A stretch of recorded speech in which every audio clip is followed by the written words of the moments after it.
Hola a todos y todas, ¿cómo les va? Bienvenidos y bienvenidas. Buenas tardes, bienvenidos. Hola Paola. Muy buenas. Buenas tardes. ¿Cómo ¿Esa va? voz es la de Michael Henry? Yes, yes, I am ¿Cómo back. estás, Mike? I am Bienvenido. back. Muy bien. Tenemos graduados de certificación de controller que están viniendo. Muy bien, Mike, muchas gracias por sumarte, alumni de San Andrés. Bueno, gente, ya estamos ahí activando. Los que quieran activar cámara lo pueden hacer. Sí, lamento mi cámara no funciona, pero bueno. No hay problema, Mike, no hay problema. Mientras puedas vernos y escucharnos a nosotros, está muy bien. Bueno, en aras de la puntualidad de todo este grupo y para aprovechar lo más que podamos este tiempo, vamos a dar por comenzado formalmente este encuentro.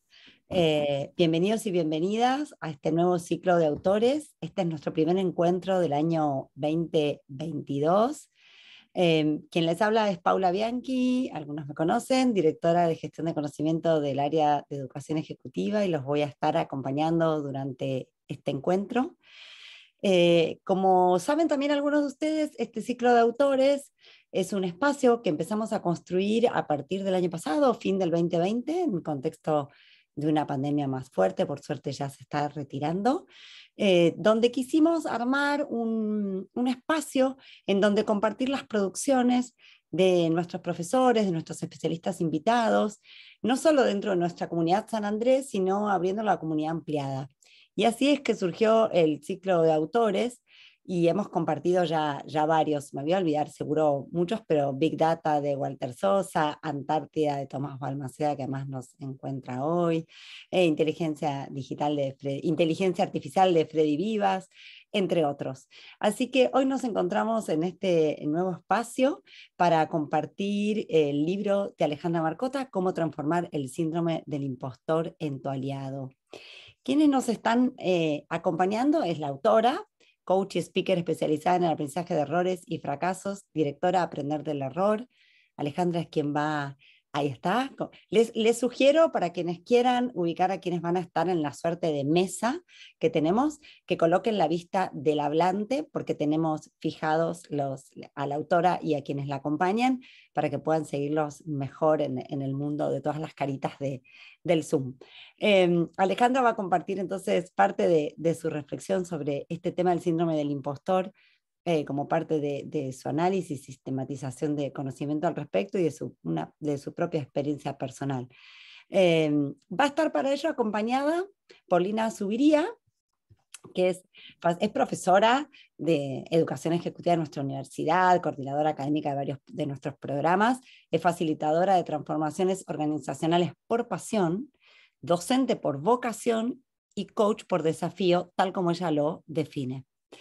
Además de Lina, como les dije, está Tomás Balmaceda, que también es profesor de educación ejecutiva de nuestra universidad, es doctor en filosofía, periodista y docente, y Aldana Otero, que es registradora gráfica, ilustradora y visual thinker, que si bien, si no me equivoco, ha participado también en este libro junto a Alejandra y después nos va a dejar una suerte de regalo al final. La idea de ahora es entonces, como les dije, es compartir una hora, 60 minutos de encuentro hasta las 18 horas. Les pedimos que mantengan los micrófonos silenciados mientras ocurre el momento de encuentro y dejamos el chat para que puedan ustedes allí poner sus comentarios y sus preguntas. Vamos a dejar un espacio hacia el final reservado para poder compartir tanto comentarios como preguntas que quieran hacerle a Alejandra o al resto de los panelistas o expositores. Este es un momento especial de las 5 de la tarde, nos regalamos en este día lluvioso ya en algunas zonas, con tormentas que se avecinan en otras.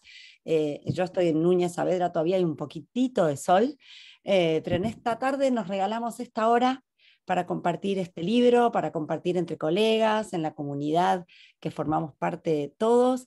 De manera que si pueden dejar sus celulares este ratito de lado y nos ponemos y nos compenetramos con esta tarde en donde vamos a compartir un diálogo, una suerte café informal entre la autora y los aquí invitados. Así que sin más, le paso la palabra a Tomás y me uno a compartir esta linda tarde. Muchas gracias a todos y a todas por estar acá. Muchísimas gracias, Paula. Gracias a todos. Miren todos los que somos. Si alguien como yo se acaba de acordar que tenía ropa en la terraza, yo fui, bajé rápidamente, así estamos más tranquilos. Les aseguro que lo que vamos a vivir en este ratito de la tarde que vamos a compartir juntos va a ser muy especial. Estamos frente a una obra, un libro que mezcla un tema, es raro, es un tema que está en boca de todos, que si uno lo googlea encuentra cientos de miles de resultados, y hay notas, y hay encuentros, y hay charlas, y hay workshops, pero faltaba una obra que lo pudiera justamente condensar, que pudiera presentarlo de una manera atractiva, y que van a ver, y si no la conocen a Ale, la van a descubrir hoy. Está también atravesada por la propia experiencia.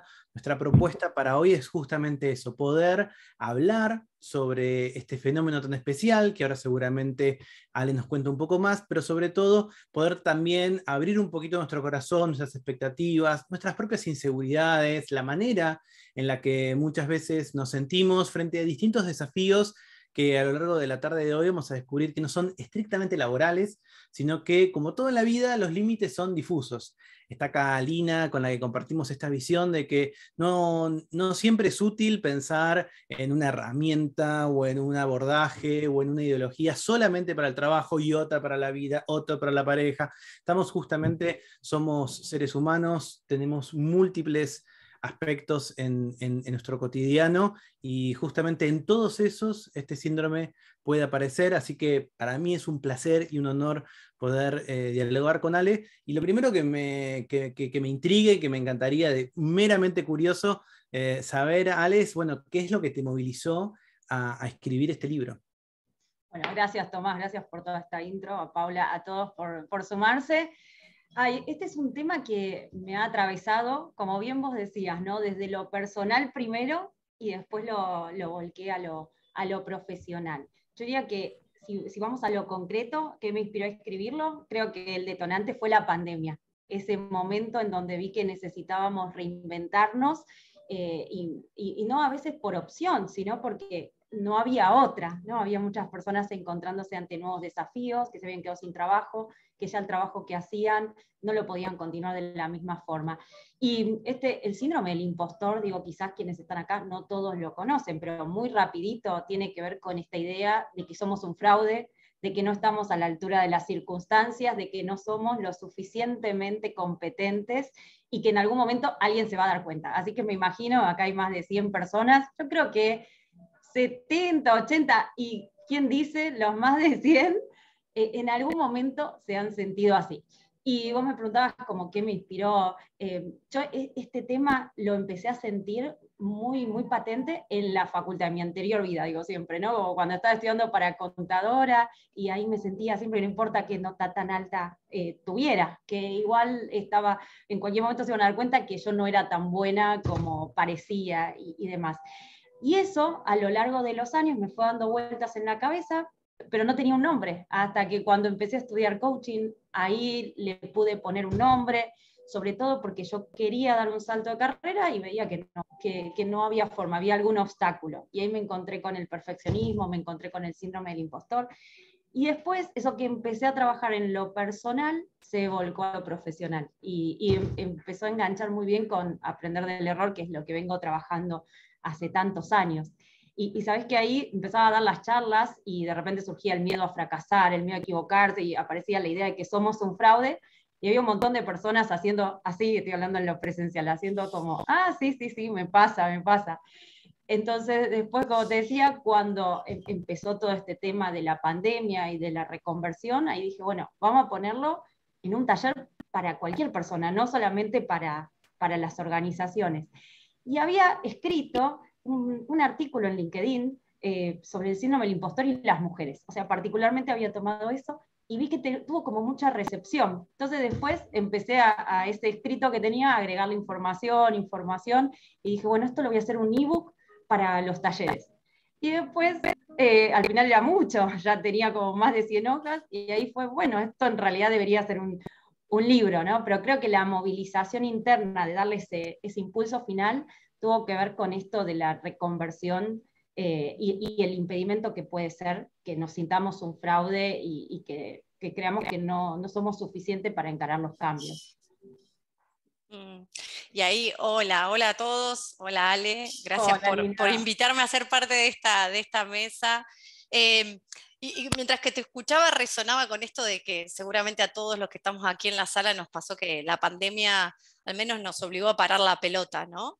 Y justo cuando te escuchaba, debo reconocer que después de leer todo el libro, como que el libro me obligó también a mí parar la pelota sobre lo que yo reflexionaba o lo que yo creía que era el síndrome del impostor, ¿no? Y aparte ya esa palabra síndrome es como que te da, no sabes qué va a pasar. Y cuando te escuchaba con esto de la pandemia que te movilizó a escribir, y particularmente te cuento que cuando leí el libro, que amé que este libro tenga los espacios para escribir, porque yo soy una de las que escribe los libros, así que amé estos espacios donde nos haces preguntas y te permite escribir ahí y volver a reformularlo, así que eso lo disfruté mucho y me hizo mucho de pasar las cosas por el cuerpo, ¿no? Nosotros desde el coaching decimos que no hay movilización si no lo pasamos por el cuerpo. Y ahí la pregunta que tengo para hacerte, en función de lo que a mí me pasó cuando leí el libro, es, después de leer este libro, me pregunto si es que yo me siento o me he sentido una impostora, o si definitivamente las creencias que yo traje conmigo, mi historia, lo que alguna vez me dijeron que tenía que ser, me afectó a este síndrome, ¿no? Y en ese sentido, ¿cuál es tu mirada? Que algo lo dejas entrever en el libro, pero me gustaría ahora, aprovechando que tengo a la autora mano a mano, preguntarte eso, ¿no? ¿Cómo crees que estas creencias, nuestra historia, ¿no?, que nos define, pueden marcar este síndrome en nosotros?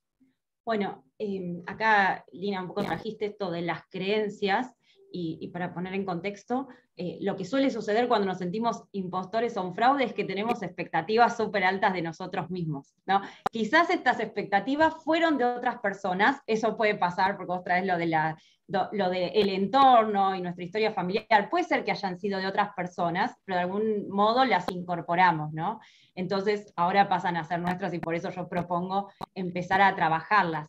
Pero claro que empezar a detectar cuáles son esas creencias que tenemos de nosotros mismos nos ayudan para empezar a trabajarlo. Y por ejemplo, para empezar a meternos, ¿no? Esta idea de que tenemos que hacerlo todo perfecto. Vos, Lina, que trabajás tanto en organizaciones, te encontrarás con que de repente no, creemos que tenemos que hacer todo perfecto, y si no lo hacemos perfecto, no vale. Entonces un montón de veces nos paralizamos o nos esforzamos un montonazo para hacer algo, porque si no, no vale. Y entonces ahí nos sentimos un fraude, o tenemos que saberlo todo. Acá estamos en un ámbito en donde muchas personas pasaron por el ámbito académico, debería saber todo, tendría que tener un título más, ¿no?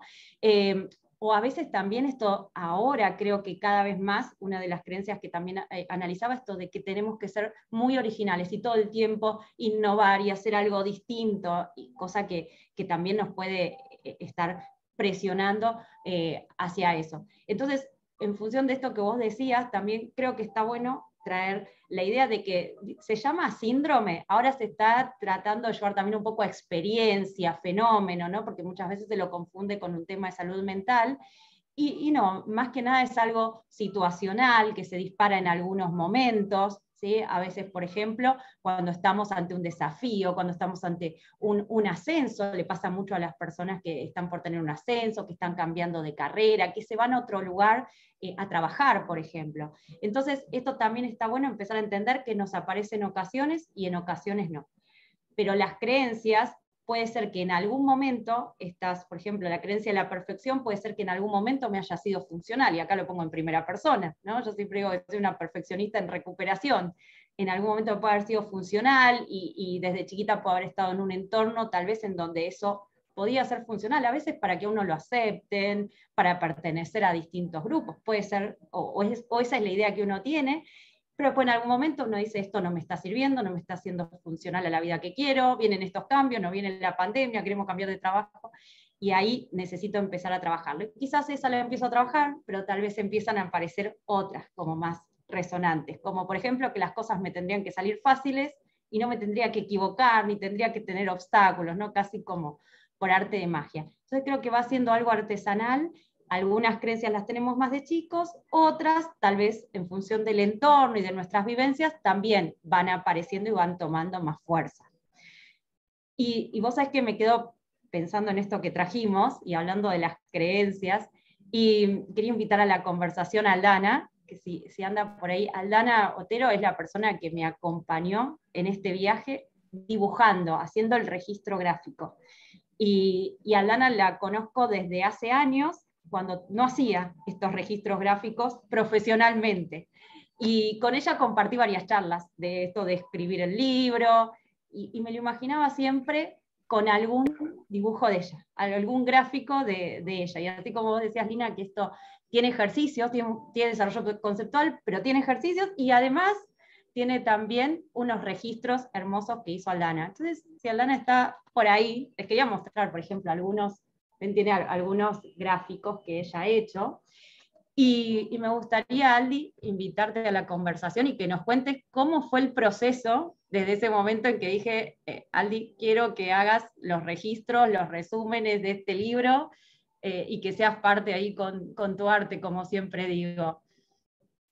Bueno, hola Ale, hola, bueno, buenas tardes. Bueno, gracias sobre todo para empezar por invitarme a este espacio. Bueno, la verdad es que fue un desafío muy grande, vos lo sabés bien, lo hemos hablado varias veces, cuando me propusiste esto de graficar el libro. Para mí los libros los graficaban personas que se dedicaban a esto, ¿no? Personas que la tenían súper clara, y yo no tenía eso. Entonces, cuando vos me propusiste esto, para mí fue un desafío muy grande enfrentarme a esto, a esta creencia madre de la competencia, ¿no? De si yo estaba a la altura, de si yo realmente podía asumir este desafío. Así que nada, eso fue lo primero que tuve que enfrentar en este proceso, con tu apoyo, que fue clave, que siempre estuviste ahí motivándome, apoyándome, escuchándome todas estas dudas que me surgían. Y bueno, y después una vez que te dije que sí, que arrancamos, que empezó este proceso, bueno, fue también el ir encontrándome en tus palabras y en todo lo que iba leyendo y lo que iba resumiendo, era ir encontrándome a mí misma, todas estas creencias que tenía, todos estos procesos inconscientes por ahí que por ahí uno, o sea, los tiene esto, ¿no? Como medio escondidos, entonces como que convive con ellos sin tomar real dimensión de cómo lo limitan, de cómo por ahí yo rechazaba propuestas o proyectos o procrastinaba. Y bueno, o sea, todo el proceso de ir leyendo el libro me fue acompañando, digamos, en ese proceso personal, para ir encontrando, digamos, distintas estrategias que me fui apropiando para poder hacerle frente a este desafío, ¿no? Y para convertir en aliado a este síndrome del impostor, que bueno, yo creo que bueno, un poco como lo que planteas vos, esto de no se trata de luchar por ahí contra el síndrome, que hay que curar un síndrome, sino que más bien esto de traerlo a la conciencia y de ver de qué forma estos procesos los hacemos, entonces tener estrategias y herramientas como para poder bueno, hacer cosas diferentes, ¿no? Sobre todo en mi caso fue esto, o sea, fue animarme a aceptar desafíos mayores, como estar acá hoy hablando con todos ustedes, que también me súper desafía y me muero de vergüenza, y sin embargo, gracias a tu libro yo creo que bueno, es que me permito, digamos, estar acá, y que está todo bien si uno se equivoca, y si me quedo en blanco, bueno, me quedo en blanco.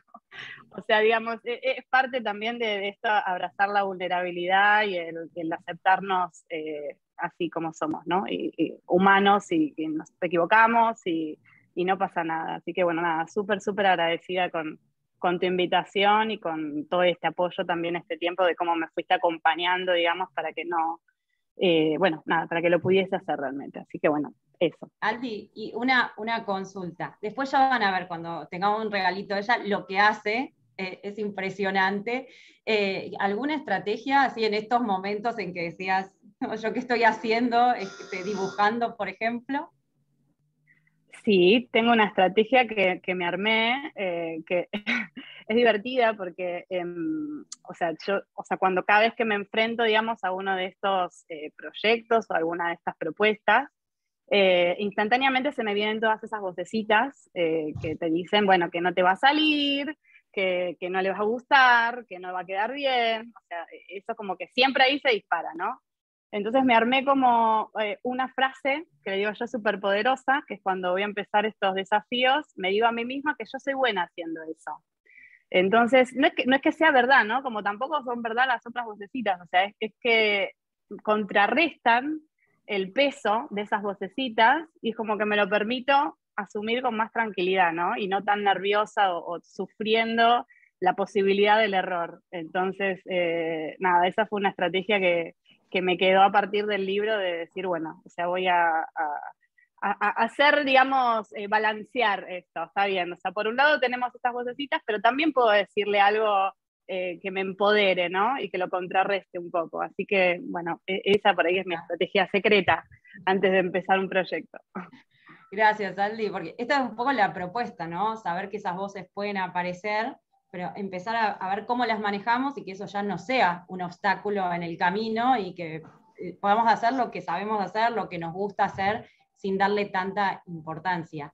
Y siempre decimos con Aldi que vamos a hacer algún vivo que se llame Cómo hacer un libro sintiéndonos impostoras, ¿no? También con la editora, ¿no? Porque aparece esa voz. ¿Y quién sos vos para escribir? ¿Y quién sos vos para dibujar? ¿Y quién sos vos para? ¿no? Entonces está bueno empezar a manejarlo. Gracias, Aldi. Y quiero aprovechar también a quienes están invitados. Tomás, ¿alguna vez te sentiste así un impostor? ¿Y qué hiciste? No sé, contanos alguna.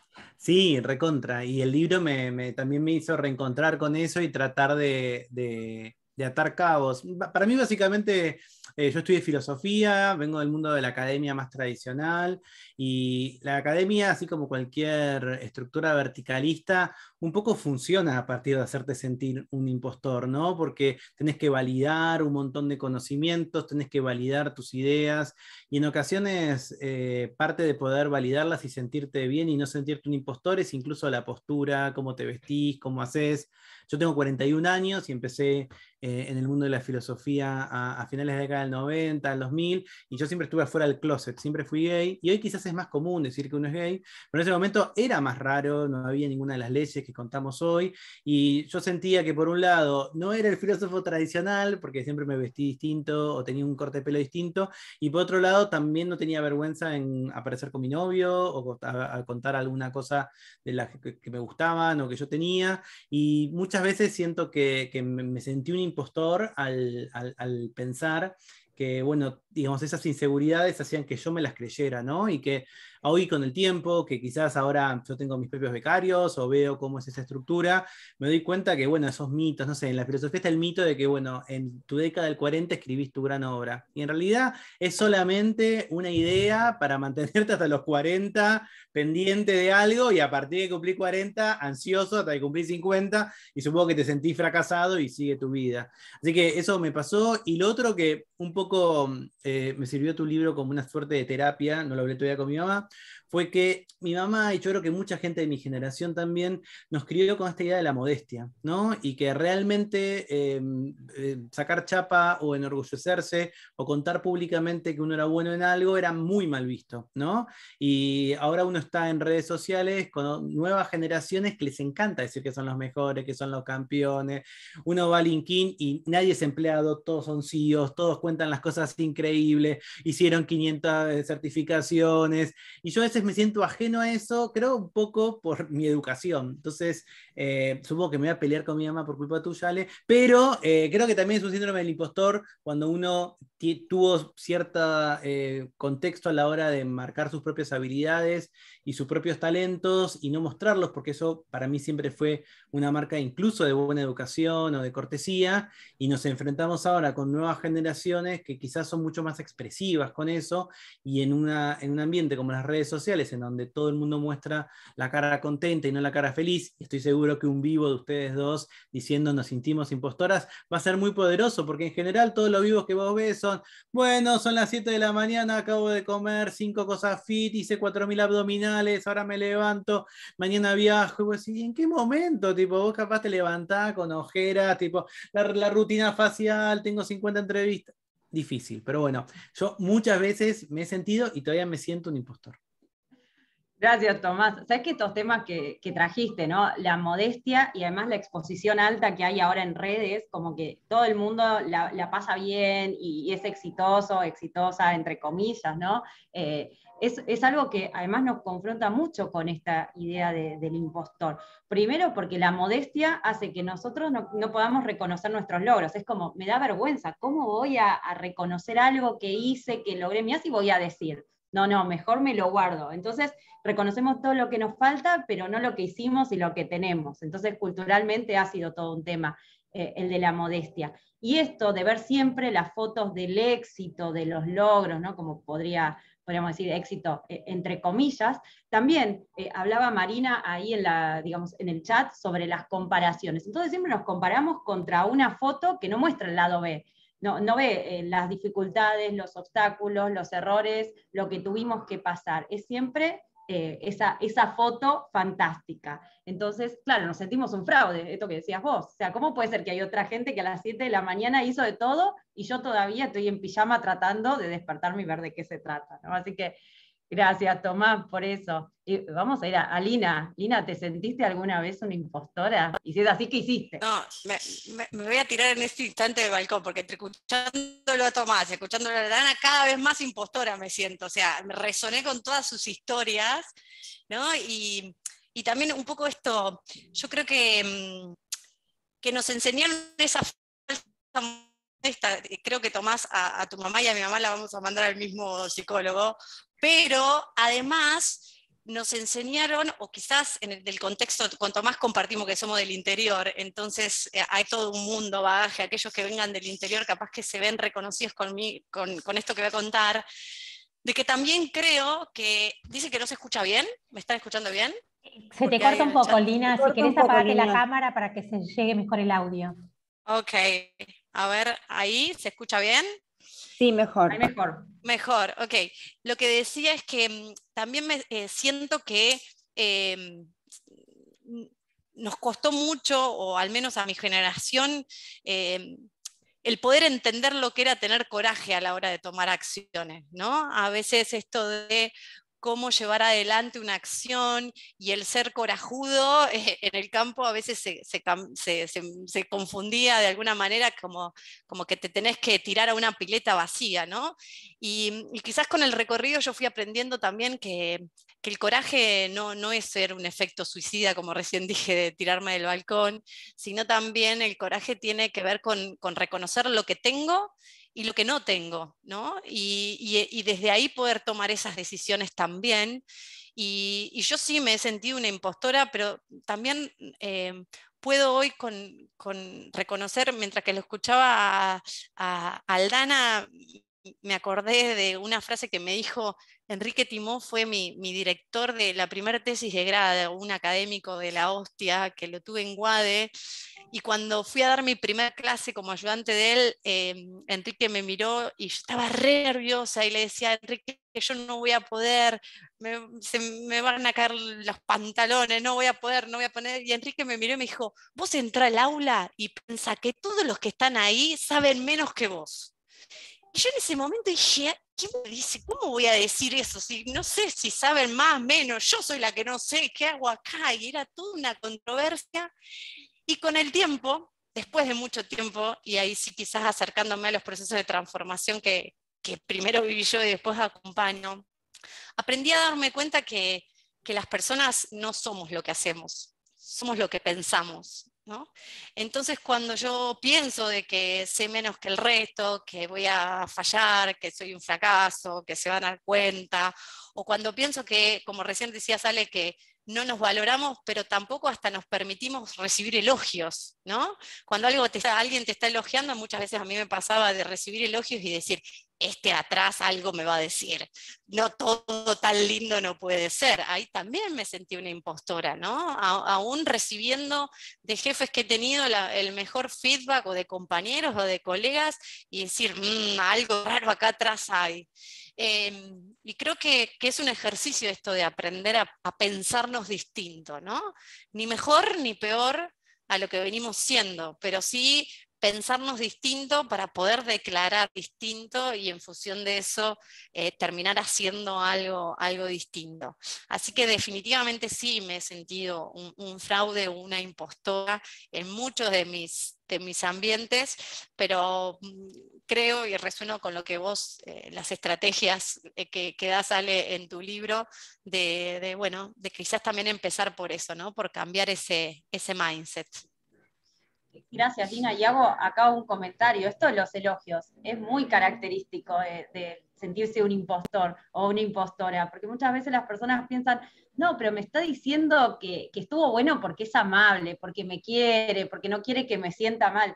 Y en realidad las personas están diciendo porque estuvo buenísimo, te esforzaste un montón. Entonces, por más que esperemos que los otros nos elogien, en realidad cuando lo hacen no lo podemos tomar, porque nosotros no sentimos que eso tiene valor, o porque teníamos expectativas tan altas que nos comparamos y siempre estamos en deuda. En parte por esto que trajo Tomás, ¿no? La modestia juega, por supuesto, vemos quizás los errores que cometimos y los amplificamos un montón, y lo que estuvo buenísimo lo achicamos y no le damos ningún valor, ¿no? Entonces está bueno reconocer también eso que en automático respondemos cuando nos dicen que algo estuvo bueno, ¿no? Gracias, en vez de decir gracias decimos, no era nada. No, sí, hacerse cargo y decir, sí, gracias por esto, y preguntar a las otras personas, ¿no? También, ¿qué ven en nosotros para empezar a incorporar esa mirada? Porque si no, por más que nos elogien y nos felicitan, si nosotros no lo vemos, bueno, va a ser muy difícil. Eso es súper, súper característico. No, mirá, y Ale, estamos en una época multitasking, o sea que además, si ven el chat, van a ver que hay un montón de comentarios. Recuerden que sobre el final hay un espacio de preguntas, así que las pueden ir juntando ahí. Paula las va a ir recogiendo. Tenemos, como le dijimos, un regalito de Aldana que está ahí anotando. Yo cuando dije que me sentía en terapia, la veía escribiendo. Lo peor que pasa cuando el terapeuta empieza a escribir, y yo nombré a mi vieja y vi que se le dislocó la mano escribiendo. Me da un poco de miedo que va a ser el regalito con respecto a eso. No, yo pensaba un poco inspirado por lo que contaba Lina, algo que vos también tocás, ¿no? En tu libro, esta idea del miedo al miedo, ¿no? El miedo a tener miedo, porque de alguna manera también cuando uno empieza un proyecto, lo muestra o termina convencido, ¿no? Haciendo algo, en ocasiones tiene ciertas expectativas. ¿Vos por qué pensás que en general le tenemos, ¿no? Miedo al miedo? Yo creo que porque el miedo es una emoción súper relacionada con el síndrome del impostor, ¿no? El miedo y la vergüenza están ahí a la orden del día. Y creo que, yo siempre digo que vivimos como una sociedad tipo Instagram últimamente, que parece que hay que estar, lo que traíamos un poco antes, ¿no? Esto de la imagen, de estar siempre bien, que hay emociones, la alegría, ¿no? Como estas emociones son súper vendibles y todo el tiempo así. Y cuando uno está triste, cuando tiene miedo, este tipo de cosas no las puede hablar, qué bajón, ¿no? Te sentís, estás en duelo, culpa, que pareciera como, qué bajón, eso no vende, no lo puedo compartir. Y me parece que en nuestra sociedad tenemos como una asociación con el miedo de no hay que tener miedo. Primero, no hay que tener miedo. El miedo es una emoción básica que nos acompaña en nuestra supervivencia desde que estamos acá, ¿no? Entonces, no hay que tener miedo, lo único que hace es que nos sintamos mal ante eso, como que nuestra imagen se va a ver perjudicada, porque tener miedo es de cobardes, es de débiles, te van a tocar un punto débil si tenés miedo, ¿no? Entonces yo creo que ahí hay varias cosas, varios temas que son más culturales que tenemos que desandar, porque si lo tapamos, lo único que estamos haciendo es no darnos cuenta de qué nos está diciendo esa emoción. Entonces, creo que ahora en nuestra sociedad se está empezando a hablar más de las emociones, ¿no? Y el miedo siempre nos habla de que hay algo valioso que podemos perder. Y entonces imagínate, abrirte y decir, quizás siento que no tengo estos recursos, por ejemplo, no tengo el conocimiento para hacer esto, o creo que voy a perder además algo, porque siento que no tengo recursos y que voy a perder algo valioso para mí. Entonces creo que ahí se pone en juego la vulnerabilidad, el abrirse, el que me vean, qué va a pasar con mi imagen una vez que abro este tema. Y creo que estamos en una sociedad que ha valorado mucho la imagen, el éxito, entre comillas, ¿no? Y esto de la vida según Instagram. Entonces creo que hay un camino por desandar, y vuelvo a lo que hablaste al principio, ¿no? Esto de integrar la vida profesional, la vida personal, es una vida, y me acordaba de cuando empecé a trabajar, que un día yo estaba como, no estaba bien, y me acuerdo del contador de la sucursal en donde trabajaba, me dijo, las emociones afuera, ¿eh? O sea, cuando cerramos, afuera. Y eso, por suerte, estoy hablando hace más de 20 años, por suerte creo que en parte va cambiando, pero integrar el mensaje, el miedo nos dice que quizás tenemos que prepararnos para algo. Entonces, cuando empiezo a abrir la conversación del miedo, empiezo a darme cuenta que quizás me tengo que preparar para algo, o quizás no, era un miedo infundado. Pero creo que tiene que ver mucho esto cultural, y bueno, y la idea es empezar a desandarlo.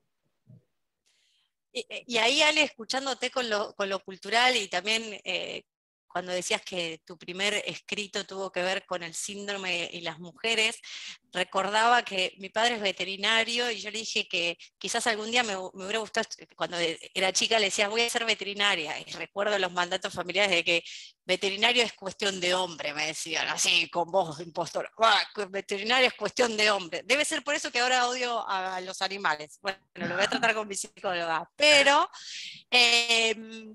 digo, ¿qué tanto hay de esta relación? Y quiero aprovechar esa experiencia de que arrancaste esto haciendo esa vinculación del síndrome con las mujeres. ¿Qué sentís, qué relación existe entre este síndrome y las mujeres, o por qué empezaste a escribir sobre esta relación, entendiendo también esto cultural que traes ahora, ¿no? Bueno, porque, ¿sabes qué? Digamos, al principio, este síndrome o esta idea del fenómeno del impostor se descubrió hace más de 40 años. Y este término lo pusieron 2 psicólogas en Estados Unidos que estaban trabajando con un grupo de mujeres, que ellas consideraban muy exitosas, pero que las mujeres no se reconocían a sí mismas como, me dejaron entrar a la universidad o este programa, pero porque se equivocaron, o porque al final la evaluación era muy baja, ¿no? Cosas de ese estilo, lo que podemos ver hoy. Entonces, siempre, sobre todo en sus primeros años, tuvo como mucha vinculación con las mujeres este síndrome. Se habla también del síndrome de la impostora. De hecho, cuando yo empecé a dar las charlas y demás, en general me llamaban para grupos de mujeres. O sea, vamos a dar esta charla para mujeres. Ahora, después, cuando empecé a meterme y buscar como información más actual, porque algo que me empezó a pasar es que en las charlas venían también hombres, y la conversación, o sea, la conversación cada vez se sumaban más. Y entonces empecé a ver, y las estadísticas al principio reflejaban que las mujeres eran mucho más las que las sentían en relación a los hombres, y ahora esos porcentajes se van acercando, y es probable que sea también porque ahora hay un animarse más a hablar de estos temas y una conexión con la vulnerabilidad. Pero, sin embargo, en el caso de las mujeres sigue siendo más limitante. ¿Y por qué es esto? Porque, como vos traías en parte con tu ejemplo, ¿no? de tu papá, hay algo cultural. Por un lado está esto de las expectativas digamos, de roles, ¿no? En los últimos años, en las últimas décadas, diría yo, las mujeres se volcaron más que nada al trabajo fuera del hogar. Pero antes es como que los roles esperados tenían que ver con el hogar. Entonces, también desde lo profesional, esto llevó a que en determinados lugares uno sienta, este no es mi lugar. O sea, yo no me imaginaba que iba a estar en este espacio, y que esto podría ser mío, ¿no?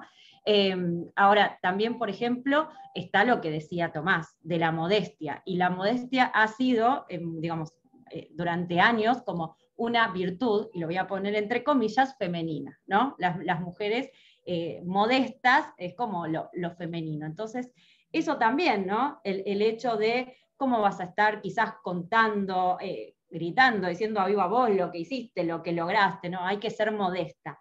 Y eso que ha sido tan cultural también nos impide conectar, o también cuando, no sé, hay un puesto y decir, sí, yo, porque yo hice esto, lo otro y lo otro. Eso en general no lo tenemos tan incorporado, pero porque es algo que desde chicas, quizás también desde la educación y demás, no ha sido incentivado, ¿no? Esto no es natural, digo, es cultural. También hay algo que me pareció súper interesante cuando empecé a escribir, sobre todo el apéndice que hay en el libro, del tema sobre la capacidad y la capacidad intelectual de las mujeres, ¿no? Esto de los estereotipos que nos acompaña desde hace tanto tiempo, en donde se supone que los hombres tendrían a ser más racionales, objetivos, y las mujeres más emocionales, ¿no? Más subjetivas. Entonces hay toda una conformación que hace que, no sé si a alguien le suena, pero quizás ante un problema, ante un tema matemático, ante un determinado tema de datos, ¿no? Hay determinados ámbitos que eso es como para las mujeres no es tanto. Entonces, eso me parece que es súper importante, porque tiene que ver con cómo nos criamos. Aunque uno diga, no, eso a mí no me afecta, tiene que ver con una crianza, ¿no? Por eso digo, también esto tiene que ver con que hay espacios en donde no estamos, ¿no? Diría distintos lugares de dirección, de matemática, en ciencia, hay lugares donde estamos muy, muy bajos representados. Entonces ahí eso influye también, y tiene que ver también con los modelos de rol, con ver que ese espacio de nuevo no es para mí. Entonces hay como una constelación de factores que hace que sea más limitante, porque tiene que ver con la cultura, y de repente uno tiene que empezar a desandar ese camino y trabajarlo. ¿Va? Como dice Marina en el chat, va cambiando, de a poco, pero va cambiando. Por eso lo quería visibilizar, porque bueno, es algo que ojalá que lo vayamos viendo cada vez más claro y podamos ir cambiándolo, ojalá más rápido, ¿no? Ale, estamos entrando en la recta final de este encuentro. Miren, nadie se fue, estamos todos prendidos ahí mirando. Va a haber un espacio ahora para preguntas. Te hago una última pregunta yo, cortita la respuesta, me tengo que poner ahí un poco porque faltan las preguntas de quienes nos están viendo y también lo que está armando Aldana. Hablaste del apéndice justamente del libro sobre el síndrome del impostor y las mujeres. Hay otro apéndice que a mí me llamó mucho la atención y que creo que a muchos de los que están acá les va a interesar, que tiene que ver justamente con este fenómeno a nivel organizacional, ¿no? Y qué pasa, qué característica tiene o qué suma que un líder pueda asumir que tiene miedo. Bueno, puede sumar muchísimo, porque, digamos, esto del miedo, de la vulnerabilidad, del conectar con estas situaciones, creo que abre la conversación para las otras personas, ¿no? Para que en equipo podamos hablar de que esto es lo que nos está pasando, de que si nos están pidiendo un nuevo desafío y no tenemos los elementos para hacerlo, poder decirlo, porque justamente una de las situaciones, voy un poquito para atrás, ¿por qué este apéndice? Porque yo digo, bueno, lo trabajamos todo desde lo personal, pero llega un momento en que vamos a un entorno y quizás ese entorno incentiva el síndrome del impostor, o lo hace como surgir, esto que a mí no me pasaba tanto, de repente lo veo. Entonces justamente cuando tenemos liderazgos o entornos que pueden fomentar el síndrome del impostor, en donde no podemos hablar de estas situaciones, bueno, ahí esto creo que es importante empezar a trabajarlo, ¿no? Y estos entornos, rápidamente, a veces son entornos en donde se resaltan mucho los errores, y lo que hiciste bien, bueno, era porque había que hacerlo bien, entonces uno conecta de vuelta con esto de todo lo que hace mal, entre comillas, o lo que se equivoca, y no lo que hace bien, donde todo el tiempo está, viste, como con el ojo en lo que falta, y si no es perfecto no vale, y entonces tardan en salir las cosas, y uno va y le devuelve al jefe o a la jefa, y te dice, no, todavía le falta, y vas y volvés, y nunca es suficiente. Entonces, donde, por ejemplo, vos hablabas también del liderazgo. Bueno, cuando las dudas nunca son bienvenidas, ¿viste? Vos tenés una duda, querés preguntar algo, y es como, esa pregunta es tonta, deberías saberlo. Bueno, listo, te impacta directamente en la creencia que habíamos hablado, tendría que saber todo, no tendría que preguntar nada. Está todo el mundo queriendo preguntar, pero nadie se anima. Entonces, estos líderes que no habilitan estos espacios, bueno, pueden estar influenciando en que nos sintamos impostores. Por eso, fundamental, igual primero, poder detectarlo en uno y trabajarlo, pero estaría buenísimo que en los entornos laborales, educativos, ojo, digo, ¿no? Entornos en general se pueda trabajar también esta temática. Súper Bueno, interesante, ¿no? sí. Ahí te iba a decir, Tom, que hay tantas preguntas en el chat que agradecemos todos los comentarios, que estaría bueno ahí, Pau, quizás retomar algo del chat y ver si podemos compartir o si tienen alguna pregunta puntual para Yo te digo hacer, una que quieran, así aprovechamos últimos Una que a mí me gustó, Sí. Aileen, yo ya te empiezo a elegir, Pau. Tipo, Dale. Aileen dice: ¿el síndrome de impostor está ligado al nivel de seguridad o inseguridad personal, a la autoestima? O sea, ¿alguien con alta autoestima puede de todas maneras sufrir el síndrome del impostor? Sí, sabes que sobre eso estuve buscando bastante, ¿no? También como la vinculación desde la psicología. Yo claro que no soy psicóloga, soy coach, y estuve buscando esa vinculación. E incluso personas con una alta autoestima, ¿no? Como una buena autoestima, pueden sentirse en algún momento así. Quizás, por ejemplo, en momentos de mucha exposición, pero porque esto es más situacional. No es que yo todo el tiempo estoy sintiéndome un impostor, una impostora, sino que tiene que ver con situaciones particulares. Ojo, puede ser que alguien esté más tiempo, entonces ahí habría que trabajarlo desde otro lugar, ¿no? Pero puede ser que hay personas que tienen en general una alta autoestima, pero en determinadas situaciones le ofrecen un cargo, le dicen de ir a una reunión donde nunca pensó que estaría, o con personas que nunca estaría, y ante ese nuevo desafío o ante ese escenario impensado se sienten así. Entonces no tiene una vinculación tan directa. Perfecto. Tengo otra pregunta Dale. creo que es Michael Henry o Michel Henry, hay un filósofo, Michel Henry, creo que es Michael este. Michael dice, que es algo que yo lo pensé mucho. Michael, vos me estás diciendo lo que yo pensé todo el fin de semana que estuve terminando el libro. Que es algo cierto, que el síndrome del impostor existe porque hay impostores. ¿Ok? Entonces él dice, ¿cómo no parecerse a todos los impostores que nos rodean? No sé si todos, pero hay un par que nos rodean, que son charlatanes, ¿no? Que hablan sin fundamentos, ¿no? Y si hay actividades en donde es necesario un impostor que sea perfecto, porque no se puede equivocar en lo que hace.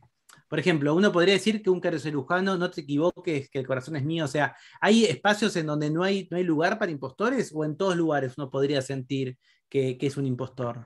Lo primero que trajo, esto de que hay personas que aparentan saber más de lo que saben y demás, es justamente lo contrario al síndrome del impostor, ¿no? Y eso también fue estudiado, pero entonces es otra situación en donde hay personas que lo hacen y vaya a saber por qué, o hay muchas que ni siquiera se dan cuenta de que no saben. Entonces tienen mayor seguridad en determinados momentos, que cuando uno va creciendo en ciertos niveles se da cuenta de que el universo que no sabe es enorme, ¿no? Entonces digamos que es justamente lo contrario, eso, digamos, lo primero.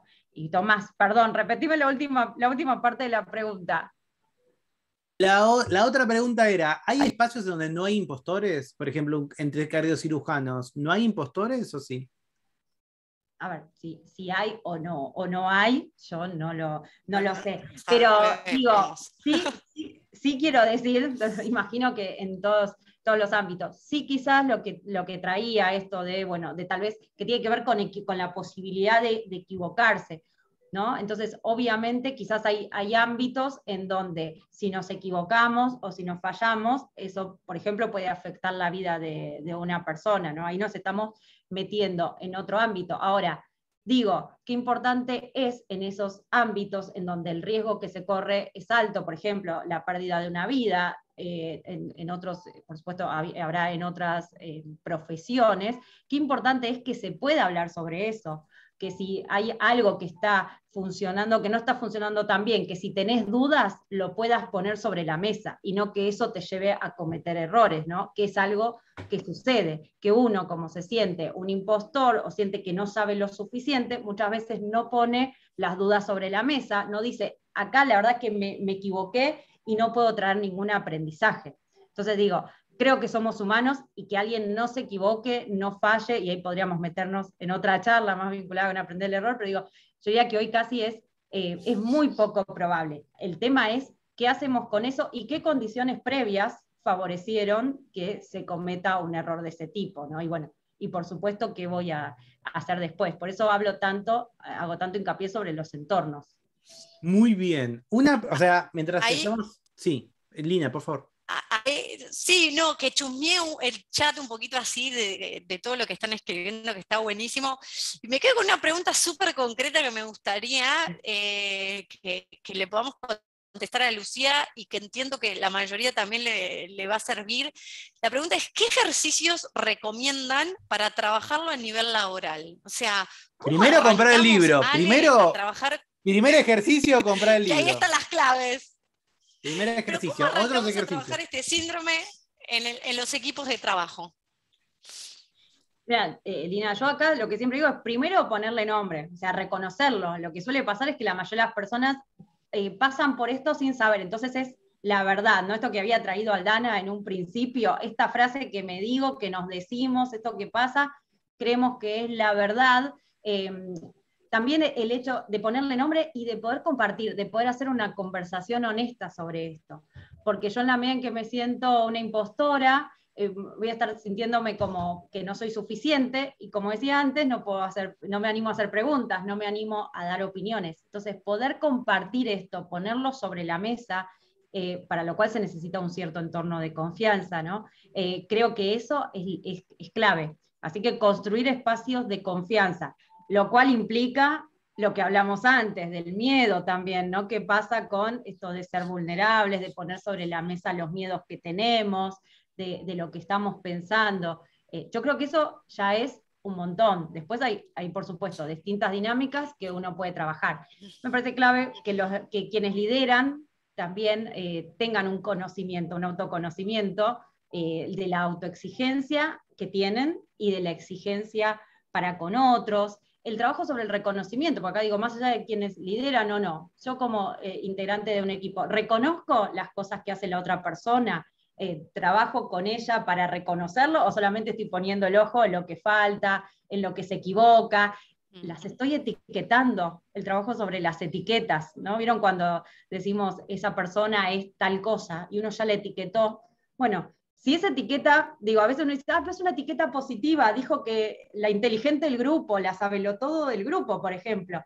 Claro, pero imagínate que si uno vive bajo esa etiqueta, la persona inteligente del grupo quizás no se anima a preguntar porque su imagen se cae. Entonces, el trabajo también sobre las etiquetas propias y de los otros es algo, me parece interesante para empezar a trabajar en los equipos. Y las comparaciones. Bueno, voy a seguir nombrando cosas. Las comparaciones. Y ahí creo, Ale, también que está bueno acercar esto de que cuando decimos trabajar a nivel organizacional parece tan grande que al final nunca lo terminamos haciendo, ¿no? Y un poco lo que nosotros trabajamos es esto de empecemos por el metro cuadrado, ¿no? Hablamos de coraje, hablamos de humildad, pero también hablamos de honestidad, ¿no? Ser honesto con uno mismo y poder desde ese metro cuadrado empezar a trabajar con mis propias conversaciones de confianza, con el colega. No tengo que resolver el mundo, ¿no? No ponernos el mundo a nuestras espaldas, sino simplemente el metro cuadrado nuestro, que ya es un montón. Sí, tal cual. Por eso digo, a veces esperar que las organizaciones, que los entornos, que mi jefe, ¿no? Mi jefa cambie, bueno, está bien, pero necesito empezar por mí. Eso es clave. Por eso la visión de qué estoy haciendo para que mi equipo, ese síndrome o esa idea de que somos impostores, no crezca, sino que vaya bajando. Me parece que empezar a preguntar y ser más conscientes de nuestro día a día puede ayudar muchísimo. Muy bien, creo que estamos llegando a los minutos finales y me parece que es momento entonces de ver qué estuvo pensando con su lápiz y su tablet Aldana acerca de todo lo que estuvo escuchando y viendo. Así nos lo llevamos, lo vamos a estar compartiendo después en nuestras redes. Recuerden que pueden encontrarla a Ale en su web. Ale es alemarcote.com, ¿no? alemarcote.com y Ale Marcote en todas las redes, creo. Ale Marcote o Alejandra Marcote me encuentran ahí en distintos lugares. Ale Marcote OK en Twitter, Ale Marcote en Instagram. Así que si quieren compartir algo de esta charla, también súper bienvenidos. y qué nos deparará el dibujo de Aldana. Ay, Dios. Avísame, dale, comparto. Dale. Dale.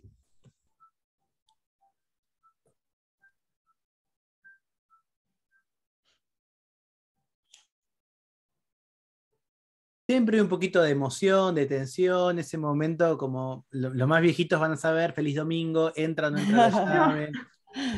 Ahí va apareciendo. Ahí va Los apareciendo. millennials no saben de ¡Epa! ¡Epa! Espectacular. Gracias, Wow. Aldi, por captar toda esta conversación y la esencia con su arte de este recorrido. Bueno, después van a recibir ahí un regalito de este trabajo que también estuvo haciendo Aldana tan generosamente para con nosotros.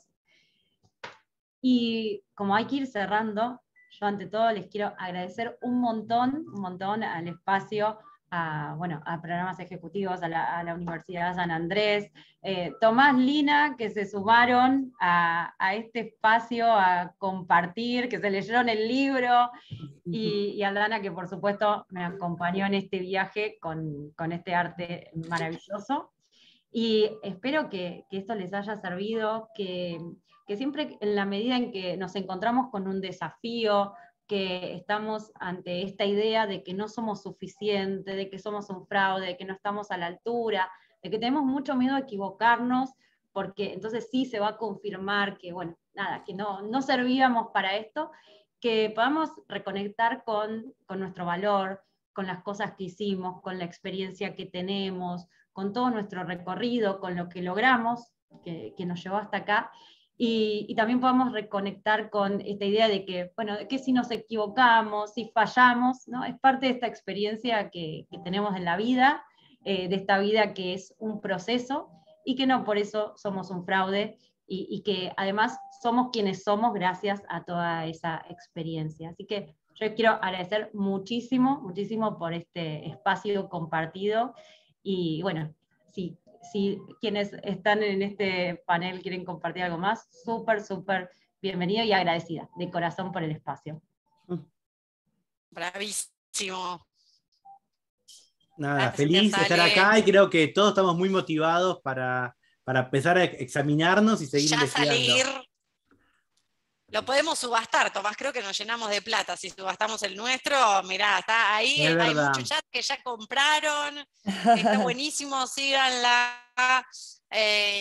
Y en esto de Ale, también tiene en su web un montón de material que acompaña este síndrome del impostor, y me parece que dentro de eso, de la humildad de ustedes haber tomado el tiempo, una hora de su tiempo para ir a escuchar este libro, tiene que ver con también esta capacidad de crear redes, y que esto no son recetas, ¿no, Ale? Sino simplemente son caminos que acercamos, y la charla tuvo que ver con eso, con acercar caminos, así que ahora queda una gran comunidad de 100 personas.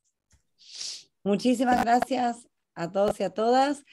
Como les adelantamos, va a estar grabada esta conversación en el canal de YouTube de Educación Ejecutiva. Van a recibir el link en el mail junto con este regalo de Aldana tan bonito para que lo podamos explorar con tranquilidad, porque me parece que hay un montón de cosas que ella volcó ahí y que vale la pena volverlas a caminar más tranquilamente. Así que pronto les va a llegar por mail todo este material, y nos vemos en el próximo ciclo de autores por las diferentes actividades que tenemos como universidad. Muchas gracias por participar, y si el equipo UDESA se quiere quedar 5 minutos mientras despedimos a la gente, genial. Chau, chau. Muchas gracias. Chao.